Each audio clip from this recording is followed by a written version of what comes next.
Odisha rail हादसा नहीं भूल पा रहा वो मंजर, कानों में गूंज रही दर्द भरी चीखें, सदमे में सुरक्षित बचा परिवार। शाम हो गई थी, ट्रेन पूरी रफ्तार से भाग रही थी। कोई झालमुड़ी खा रहा था तो कोई गप्पे मार रहा था।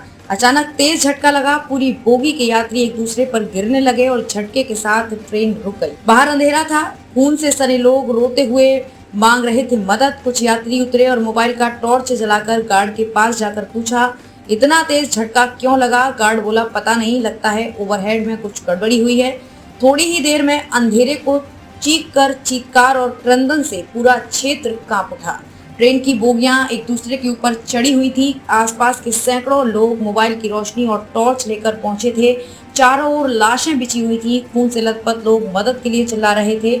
उस खौफनाक दृश्य को देखकर कलेजा कांप गया।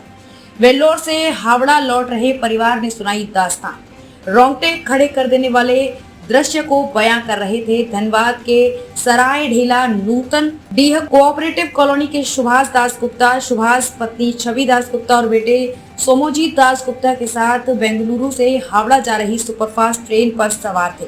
ट्रेन वही थी जो ओडिशा के बालेश्वर में कोरोमंडल एक्सप्रेस से टकराई थी। आंखों देखी बयान करते करते उनका गला भर आया। सुभाष बेटे का रूटीन चेकअप कराने वेल्लोर गए थे। 1 जून को काटपाड़ी स्टेशन से स्लीपर के S7 में सवार हुए थे। मोबाइल की रोशनी के सहारे लोग बचा रहे थे दूसरों की जान।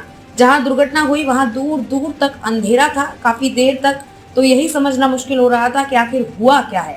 जब आसपास के लोगों का हुजूम उमड़ा तो उनके मोबाइल की रोशनी से पता चला कि दुर्घटना हुई है। स्थानीय लोग घायलों को बचाने के लिए दौड़ पड़े।